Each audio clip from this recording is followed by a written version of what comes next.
and I am joined by my panelists. Let's see, Suzanne Kamata. Let me find my little introduction here. Suzanne writes fiction and nonfiction and young adult books, including the recently published The Baseball Widow. And she lives in Tokushima, Japan, and you can find her on Twitter, Instagram, and Facebook. I'm also joined by Hannah Kirshner, author of Water, Wood, and Wild Things, published earlier this year. And she's an American writer who divides her time between Ishikawa and New York City. Ishikawa Prefecture and New York City, and you can find her on Twitter, Instagram, and Clubhouse. And I'm also joined by Elizabeth Tasker, who is an astrophysicist and science communicator with JAXA, and she's author of The Planet Factory, Exoplanets and the Search for a Second Earth, and you can find her on Twitter. Just to give you a little bit of background, and some housekeeping. So as we go along, if you put your questions in the chat, and we'll leave some time at the end to tackle them. And also I'm going to put a document in the chat with everyone, all the panelists' information, their website, social media, and book information for your reference as well. And also, as I'm sure you've noticed, today's session is being recorded, but just so you're aware. And so a little background about the session. So I write primarily about food and farms and farmers markets. And one of the things that I often hear as I talk to other writers is that there's a need to have a social media presence, particularly if you intend to publish a book or advance your career. And as writers, we often hear that agents and publishers see it as an important part of an author platform.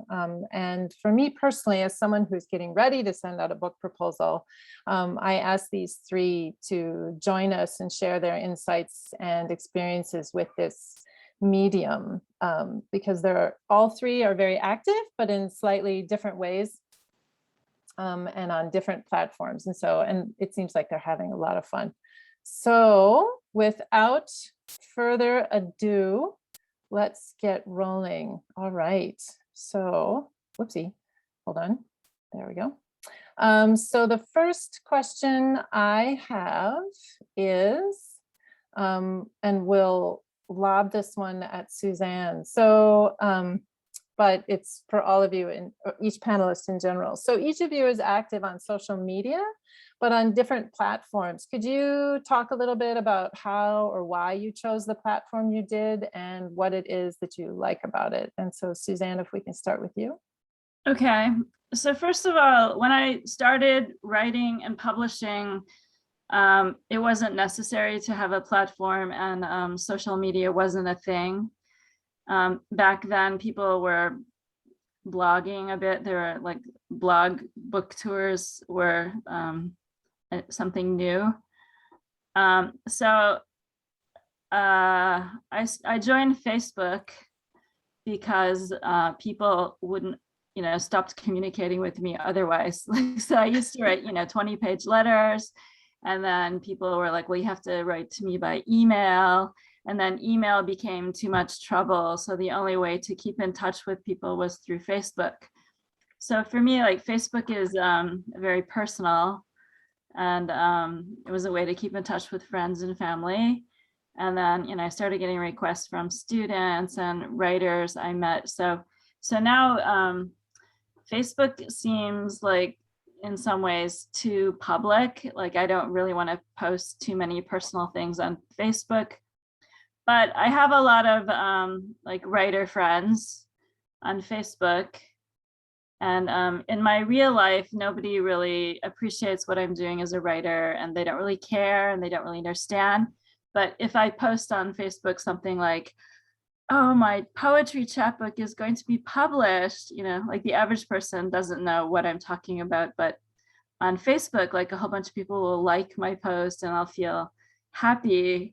Or I say, oh, I just got an article accepted by the International Journal of Women's Studies, like most people don't care, but so it's just for my personal satisfaction. And then Twitter is, I think Holly Thompson encouraged me to join Twitter because there are lots of editors and agents and writers active on Twitter. So you can kind of get an idea of publishing trends. And sometimes people put out calls for manuscripts on Twitter, and there are like events, you know, where you can try to attract the attention of agents, things like that. So do you feel like you have more of a writing community online than you do in your real life? Or, I mean, I guess online is part of your real life, but no, absolutely, because I live you know, in Shikoku in Tokushima, and there are no English language bookstores. All my neighbors are Japanese farmers. There's one other foreign instructor at the university where I work, who I see on a regular basis. So basically, I'm surrounded by Japanese, and it's a you know, an efficient way to reach English language speakers and readers. Yeah. And I'm also pretty active these days on Instagram, though I don't have many followers. And I saw people posting like Bookstagram, you know, like they pose their books or they make a still life with their books, and I thought that was interesting, and I think that's why I joined. But yeah, so that's it. I would agree as well with the community that Hannah brought up as well. So on Twitter, which is my main platform, I'm on the others, but more as I more connect with friends and family on the other ones as opposed to more broadly. But I find that I connect with really all my communities on Twitter. So as a science researcher, I connect with my friends at different universities. The astrophysics community isn't huge. So you do meet people at conferences, and then you sort of go back to your home institutes. It's a way of staying in touch and hearing about news that would never make it into an email, like I debugged my program, yay. But then also on the writing side, I don't know really many people locally at all. And so it's really nice to engage with science writers and book writers and hear about their news. And I can also see sort of what topics are hot and what things have been miscommunicated. That's been really important to me as a science writer, because you know, my main area of expertise is exoplanets, and I feel there is a lot of miscommunication about that, especially in the media, where people sort of say, we've found Earth 2.0 and it's got 75 Starbucks and 3 aliens on it. And you're just like, dude, we have a radius and that's actually it. So I'm able to sort of see trends that are getting a lot of control and try and target a well-placed article if I can, to say, let's just take a step back and have a look at the facts. And I find that really useful. Yeah, I'm most active on Instagram. I'm on Twitter, but I've never really been able to figure it out in terms of like getting a lot of traction with my own tweets. I find Twitter useful in other ways, but I think, I mean, social media can end up feeling like this whole other job that we have to do. And so Instagram is the most enjoyable for me. I'm a very visual person. I like taking pictures and noticing things and sort of curating an aesthetic in my Instagram feed. And I also follow things I really like to see. Like there's no baby pictures, or like it's very different than what I might see like connecting with friends on Facebook or by email or whatever. It's definitely more I've sort of like selected things that have to do with what I'm interested in, and so it's just sort of naturally been where I seem to get the most interaction, and it doesn't feel like totally like a chore to do. Nice. Yeah, I think that it's interesting, Hannah, that you mentioned that social media often feels like a job in itself, because I think a lot of people, I think a lot of writers also feel that way. And the question I have for sort of the next question kind of builds on that a little bit, like using do you use the different platforms for different purposes or in different ways? You've all kind of touched on that, but Hannah, do you want to talk about that? Because I know on Twitter you recently had an interesting question about AI and transcription. Oh. I mean, I think, yeah, like Twitter, I feel like, at least for me and what I observe, is it's not a very effective platform for like self-promotion. It's a really good platform for connecting with other writers. I also use it, like, say I want to pitch something to an editor, I'll go look at their Twitter feed and see like what they're interested in.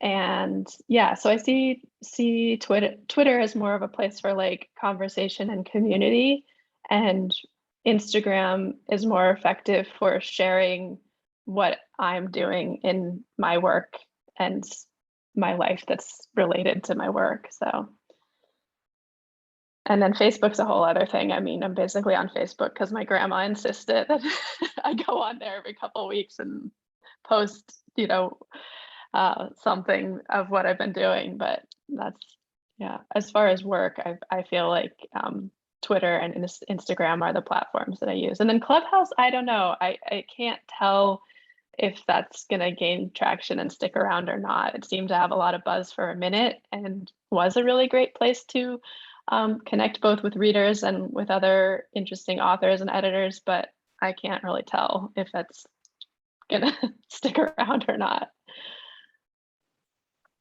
Yeah, that's one I don't really know about very much myself. But how about you? I don't know, Suzanne or Elizabeth, would you like to go next to answer that one about using it for different purposes? I think, as I said before, like Facebook is like for more personal uses, and with the algorithms, like if you post too much on Facebook, then they stop showing up in other people's feeds. And like I've heard some people only see like, like sometimes like you only see like 10 people's feeds or something like that. So Facebook has made it harder for authors to use it as a promotional tool. And I also don't want to bother people too much with lots of posts about my books and publishing like that. But Twitter is more ephemeral, so you can tweet like 50 times in a day, and maybe people won't be so bothered because they won't see very many of your tweets, I guess. So. Mm-hmm. I quite like Twitter because it does a little bit of everything. In all areas, it's restricted, I think, at least partially by design. But for instance, you can do a short, pithy comment, and it has to be pithy because you are character limited, or you can attach a video, or you can attach a graphic. So in some ways, it touches a little bit on, Facebook, Instagram, and TikTok, but to a lesser extent than all those platforms. So if you don't have maybe you don't have a preferred form of communication, or you like dabbling in lots of different things, but like your stuff to be together, I found Twitter is pretty good for that. For the algorithms on Facebook, I totally agree with Suzanne. I think they've really messed that up.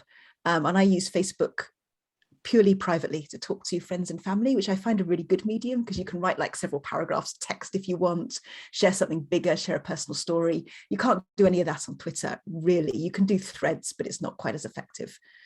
I think I'm not pithy enough for Twitter. Maybe that's it's part of the challenge, Hannah. Sharp, clever comments. You have to get everything into these 240 characters because you can't guarantee on people reading the next tweet. It's all part of the excitement. I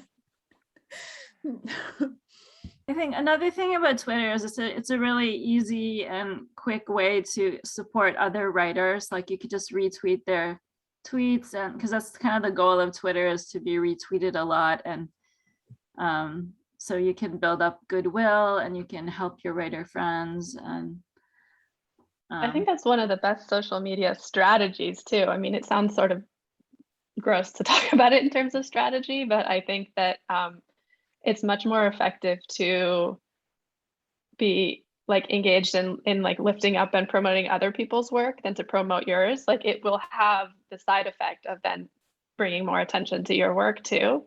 But I think it feels better than self-promotion, and it's participating in a community, and it does also like if you're trying to build a following or get people to pay attention to what you're doing, it's a good strategy too. For that as well, I found the Twitter hashtags are fabulous. Yeah. So I haven't got an insanely large following on Twitter. I have about 7,500. So it's notable, but not influencer level. But one of the ways I connected with people in my field was by using hashtags. For example, I would go to a conference, in those days where you went to conferences, crazy, 2019 stuff. And often the conference would have a hashtag.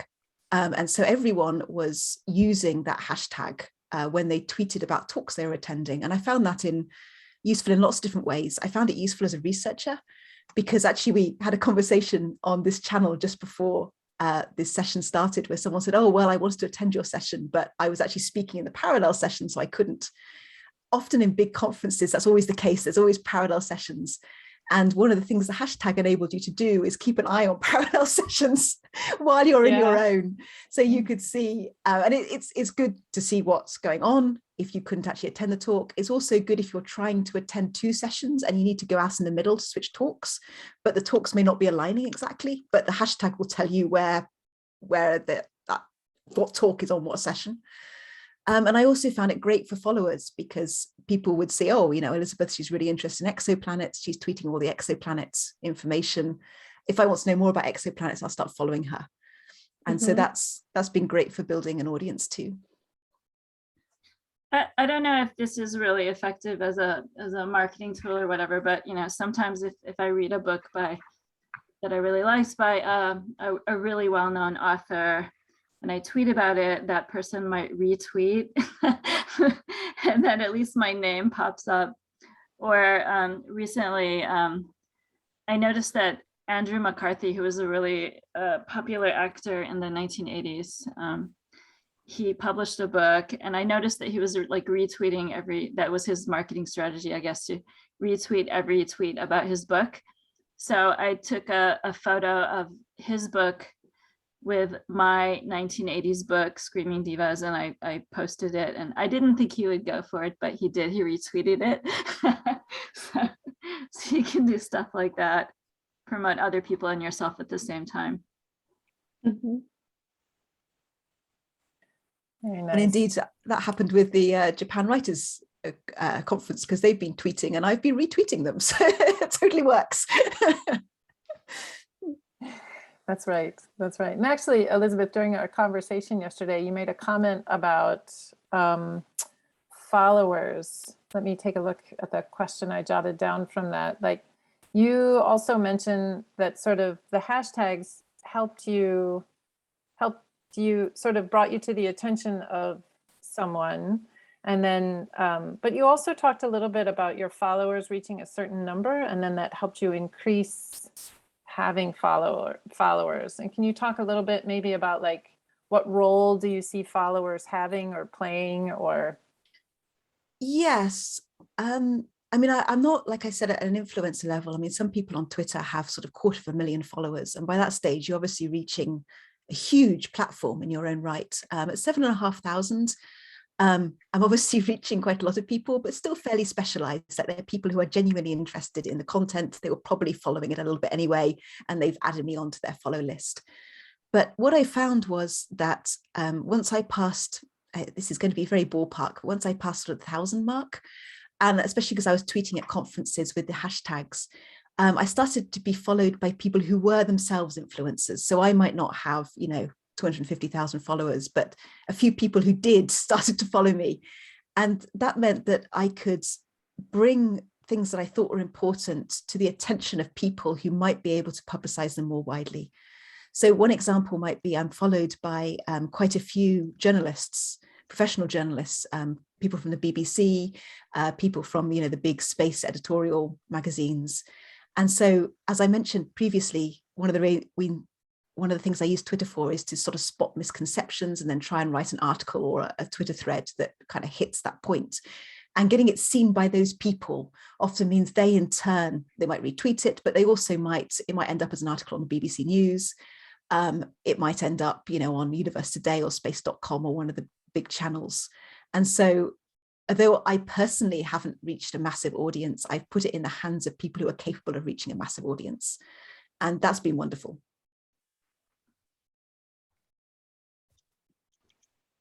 Nice. Yeah, I thought that was really interesting, your comment yesterday while we were just sort of chatting. Hannah or Suzanne, do you have anything you'd want to add to that about the role of followers? Or I mean, so early on, the first time I tried to pitch a book idea to agents, a bunch of them told me, this is a great idea, but come back when you have 100,000 followers on social media. And at that point, I think I had like 500 and thought that was pretty good.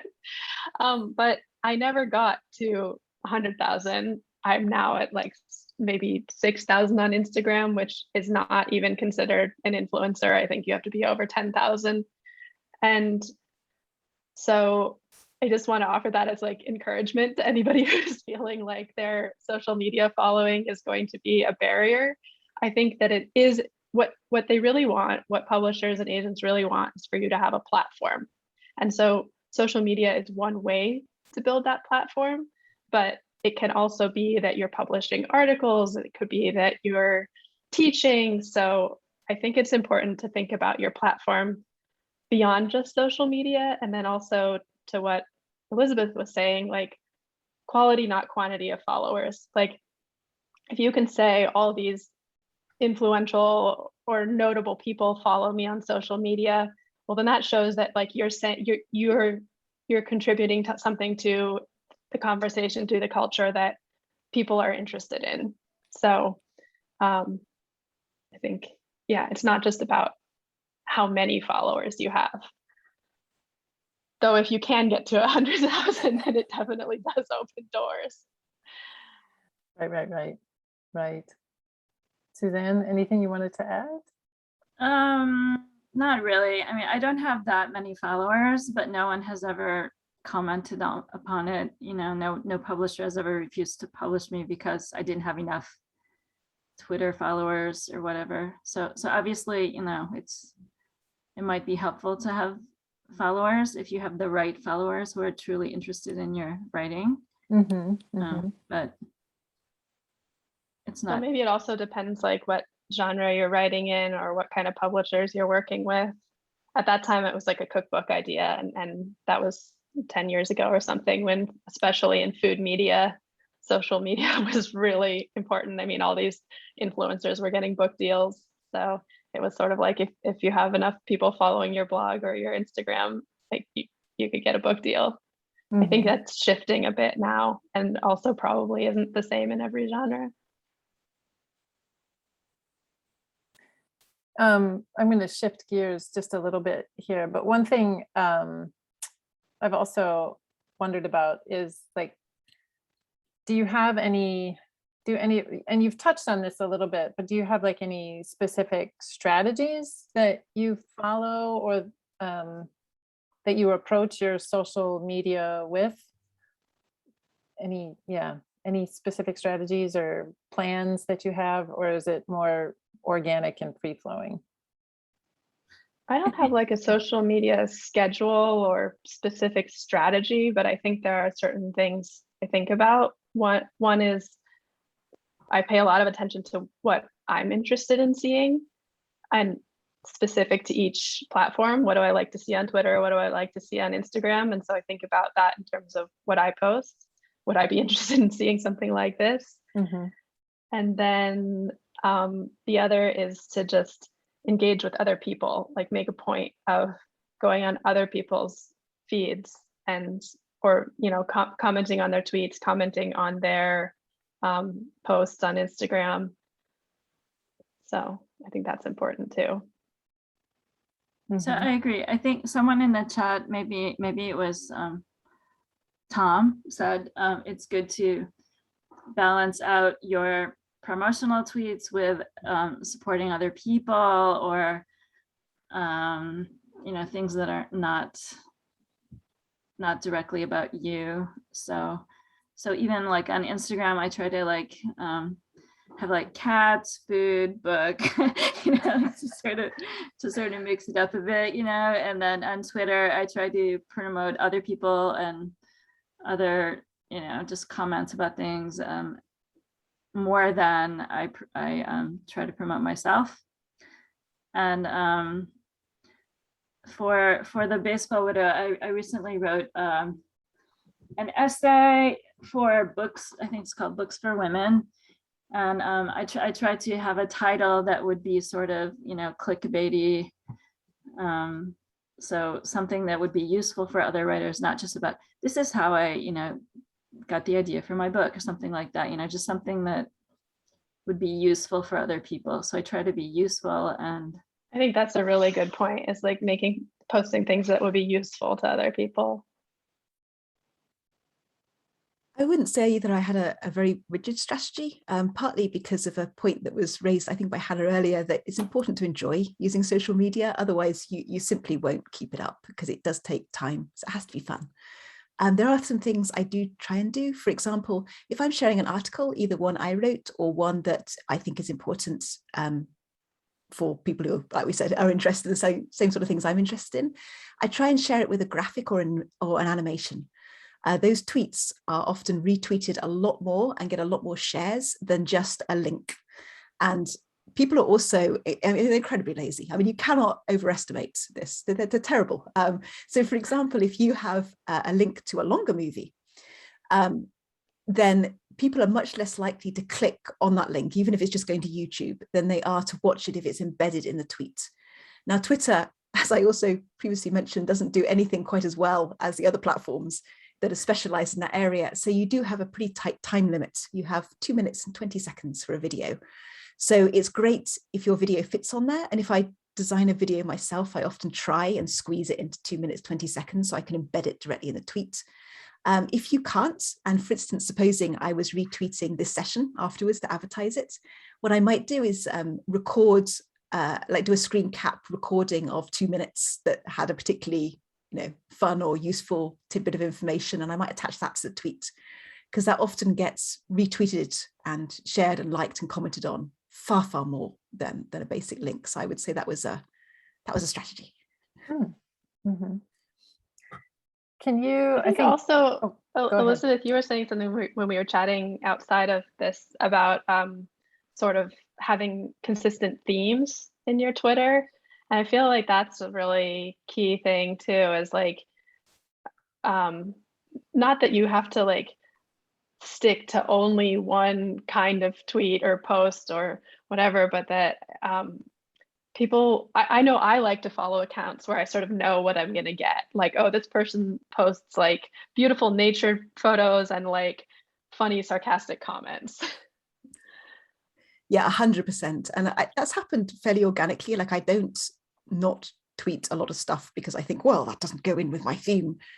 But I do try to think, what would my followers be interested in? And you don't have to have one theme either. I would say for my feed, exoplanets and space missions are one big theme. And I have a lot of followers really there for that content. But I also tweet a lot about rescue cats and life in Japan, and no one seems to complain about that. So I think it's okay to have several themes. But yeah, I absolutely agree. I mean, people follow you for a reason. So it's worth just stopping maybe and having a think, like, what's that reason? What do I want to be known for? And then it's not just self-promotion, which you were saying before, but it's also promoting your expertise. Mm-hmm. So I share a lot of links and information that I didn't write or I didn't produce myself, but I think are important and I'm excited by. And that doesn't just share, the fact, hey, I wrote a book, but it also shares, this is what I'm an expert in. And it can make it easier to decide what to post too, I think, because you're sort of like, oh, here's something that kind of fits into my themes or like what my account is about. Definitely. Or, oh, I want to retweet this or post about this because this is something that my followers are probably interested in. Can you, Hannah, you used the term useful, Mm-hmm. and actually I think all three of you did. Can you sort of elaborate on what you mean by useful? Well, okay, so like if I'm going to tweet something about my book, like, is there a way to tweet it or post something on Instagram, whatever, if I'm going to share something about my book, like, is there a way to post that's not just like hey everybody, I wrote a book and it's fabulous, you should buy it, but that like maybe shares something about the writing process that other writers might relate to, or shares a piece of information from the book that I think people might find interesting. Okay, nice. I Yeah. didn't write a book just to see, well, I partially wrote a book just to see my name on it. I mean, that was a big factor in it. So but I shared because I'm passionate about the information in it. Like, I think exoplanets is incredibly exciting. Really, come and follow my Twitter feed, everyone. No, it's, you know, I really want the right information to get out there, because I feel that in science, it's one of the areas we're seeing the biggest changes in at the moment. Like 30 years ago, we didn't know any planets outside our solar system. And now we're building instruments that are actually going to start to look at the environment on these planets, maybe even get a whiff of life. I mean, it's an incredible journey. And I don't think anyone should be receiving wrong information about that. I think they should be able to follow us along on every single step of the way, because it's a story of our generation. So I can't remember what I was going with this, but something about passionate and really wanted to share it. I think that's a great point, though, because I think that social media is where you have control over your own message. When other people write about your work or share about your work, they're going to share their interpretation. And sometimes it's not, they don't focus on the information that you really wanted to share, or they interpret it in a way that you're uncomfortable with. I mean, like, I get frustrated sometimes with my book being called a memoir. I love memoir. It's an amazing genre, but I undertook this really intense multi-year journalistic project. Like, these things didn't just happen in my life. So, and tons of research and documentation along the way. And so social media is where I can share. You get to present your work in the way that you want to. I mean, of course, once it's in the hands of readers, like, they get to interpret it and take from it whatever they want. That's part of putting work out into the world. But it does give you an opportunity to highlight what you want to about your work and what you're excited about. Like you said, like, you don't write a book just so that you can have a book. Like, you're excited about the material. Mm-hmm. You're passionate about it, so.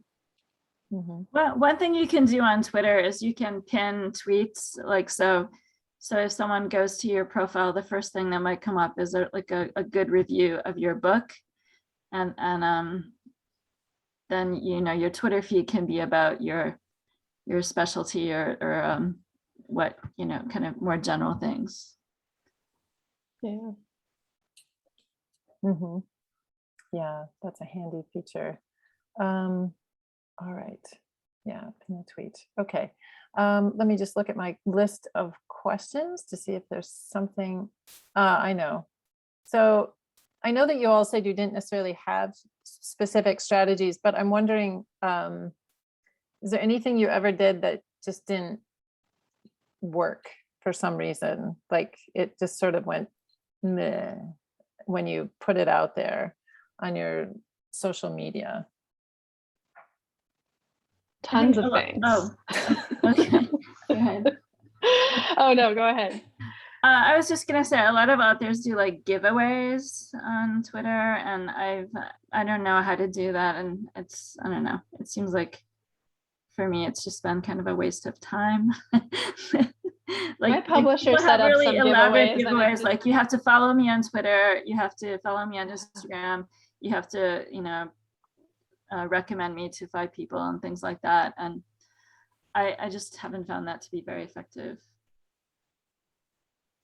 Yeah, my publisher set up a giveaway for when my book came out, and I don't know if it did anything.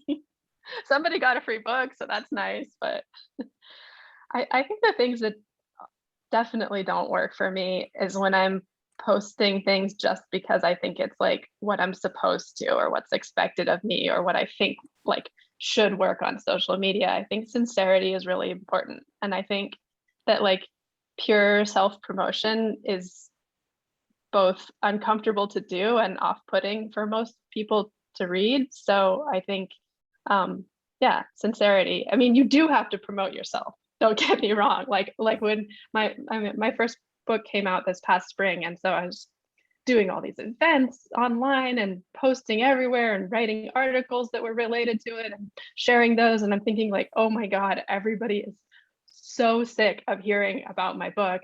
And then I would run into people and they'd be like, so what have you been up to? And I'd say something about my book coming out and they're like, oh, you wrote a book?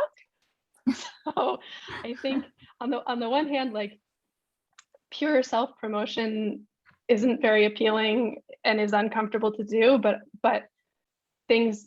getting your work out there and making sure people know what you've written, like you really can't overdo it, I don't think.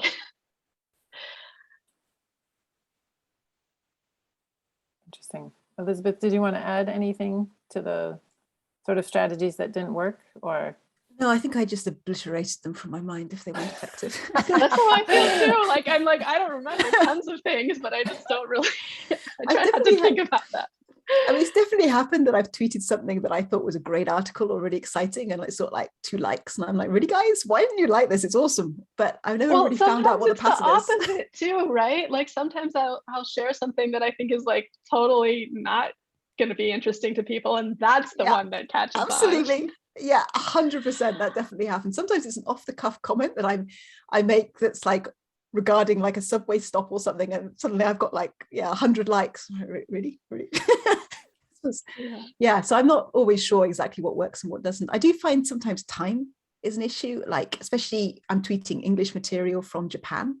I normally try and hit either the UK or Europe waking up or the US waking up. So if I have something I'm really excited to share, I'll often hold to like 5 p.m. here, which will catch Europe, or I'll hold even longer to like 8 or 9 p.m. and try and catch the East Coast. Yeah, that's actually really key. That's a good point. Sort of the timing of your posts, sort of like in terms of the global time frame, thinking about it that way. People, and there's actually programs that will tell you when different groups are the most active. Like if you go to Buffercom, it will often give you recommendations based on your time zone to say, look, this is going to be when a lot of people are on Twitter. But generally speaking, I think people often check it in the morning over breakfast. So if you catch a big group of people all having their first morning cup of coffee, that's normally a really good time to get something seen. So I tweet all through the day because, as we mentioned, I don't like to overanalyze this because it has to be fun. But if I have something big, like I might have written a new article, I might have a new animation for it, it might be something I'm really hoping people see and get a bit of traction for, I do pause and I look at time zones. Yeah. There we go. Oh, good. Yeah. And actually, we've just put in the chat, and Elizabeth, if you just want to double check, but I'm pretty sure that buffer.com is the one you just mentioned. Yep. Okay. Good. Yeah. Nice. I mean, so we've been talking so much about like promoting yourself and your work on social media, which is obviously like really important as writers, but I think also like being thoughtful or strategic about how you're a consumer of social media is key too. I mean, I there's a lot I don't like about social media, but one thing I really love is that my feeds are incredibly diverse in terms of geography, in terms of ethnicity and gender representation, and just like all the ways that you can conceive of diversity that, you know, if I pick up a magazine or a newspaper, I might not be getting, but then I'm following all these people that I think are really interesting and represent all these different perspectives and points of views and life experiences. And so then my feed gets filled up with the things they're sharing, particularly on Twitter, like the articles and ideas, and like getting, so to me, that is like a huge part of the value of social media. And it's something that you can be deliberate about too, like not just to get woke points like, oh, I follow such diverse people on Twitter, but really it like contributes to your life, your work, like it's really enriching and valuable. And so yeah, I think that's a really good thing to do, to just think about like who you're following and who else you might want to be following to bring that richness to what you're reading and seeing. Mm-hmm. That's a great point, actually. And actually, yeah, that's something I didn't necessarily address in my questions, but that's good. Elizabeth or Suzanne, do you want to add anything? We're going to open up to questions shortly, but I think that's a really great point, like about who you choose to follow or how you sort of think about that, or, you know, sort of elaborating on what Hannah just said. No, I do the same thing, but that's, I haven't got anything to add. Sorry, Suzanne, please. I was just gonna say that I've like come across a lot of books, you know, that I've, you know, gone on to read from Twitter. So it does work. Like, for example, Gordon, I bought this book after seeing him mention it on Twitter. So Gordon is presenting in room 1, I think. Like his book is Rainy Day Ramen and the Cosmic Pachinko, but I learned about it on Twitter. So I also like following famous writers on Twitter, and when they post things about like the struggle of writing, it's like, oh, good. Like even Alexander Chi has a hard time sometimes, or like, you know, you name it. So Nice. Also, just as a comment, little aside, I actually got my book deal through my blog. So it's not, I guess, I don't know whether that counts as social media. At the time, I didn't really have much of a Twitter following or anything. So it was purely from the blog itself. But I was starting to write articles on, you know, science for the media. And most of it actually was just a personal blog where I just talked about my day-to-day life. And I was found by Bloomsbury from that. wow. And they said, we like your style, and we're setting up a new science imprint, and we're looking for new authors. And would you be interested in writing a science nonfiction book? So don't underestimate having an online presence, even if it's not purely social media, like having a long form site where you can demonstrate your skill and having a portfolio you can be found in is really valuable. yeah, I've come across a lot of opportunities online, like especially in Twitter. So I've come across calls for manuscripts. For example, okay, this book, Inaka, I saw that an editor was looking for stories about of life in rural Japan, and I just sent him a direct message, and he invited me to write an essay. And also this one, What We Didn't Expect, personal stories about premature birth. This is another case where I came across an editor looking for stories about premature birth, and I just DM'd her, and she included my essay. And one other example, like there was a writer for MTV.com who was she wanted to do a post about music related books. So I just DM'd her and said, can I send my book, Screaming Divas? And she said yes, and she wound up writing about my book and invited me to write about music related books myself. So, and it was like significant enough that Simon & Schuster put that on the web page for the book, as seen in MTV.com, So that just came about from, just being on Twitter and being available. I've certainly had a lot of talk opportunities through similar ways as well, where people have seen, the book, but also the expertise, and invited me for public talks, which is particularly important when I'm in Japan, where people with sort of English speaking platforms might not necessarily run into me organically. So being visible online crosses all those borders. Nice. All right, we have about 6 minutes. And so and we've got a couple questions in the chat. So one of the first ones is, do you feel the need to be authentic in your social media feed? Or do you think it is good or better to curate your image to connect to your work specifically? And you've touched on this just a tiny bit, but, sort of separate personal accounts on Instagram, or, I think both. I think that be authentic and curate. There's a lot about my life that is never on social media and nobody would ever know. It is curated to certain themes, but within that, I try to be authentic. I agree, absolutely. Like I don't really put that much personal stuff on Facebook or Twitter or any place else, you know. I don't post about my kids or my husband. I post about my cats, but and that's all very authentic. Yeah, exactly what Hannah said, and Suzanne. Like, I don't post anything I don't believe in, and I think you do get a reasonable picture of me from Twitter. But I also don't talk about things that are very private. I don't complain about my job. I don't do anything that looks unprofessional. Let me rephrase, I don't do anything intentionally that looks unprofessional. So I do think about it before battling off a complaint. Mm-hmm. Nice. All right. And another question that came up sort of when you all were talking about the sort of being passionate about your topics, do you shy away from arguments online with people who get your point wrong? Yes. It's not worth my time and energy to get into Twitter fights. I mean, I think that there are some people that do it really well and strategically and make good points, but to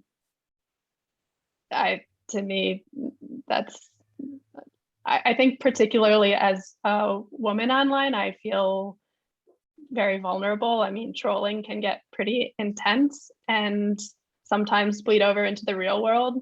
So I tend to just stay away from that stuff. I don't know if that's the best strategy, but that's how I deal with it. Mm-hmm.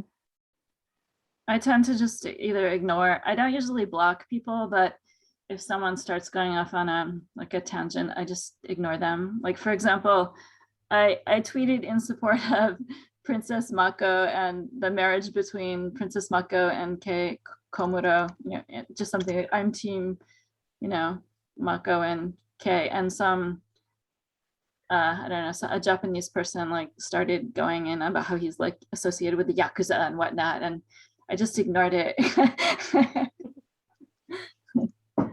Yeah, I'm always a little torn between those things because I don't like getting into Twitter fights. I don't find them effective. I often find the people there just want to shout and they don't want to listen to a different viewpoint.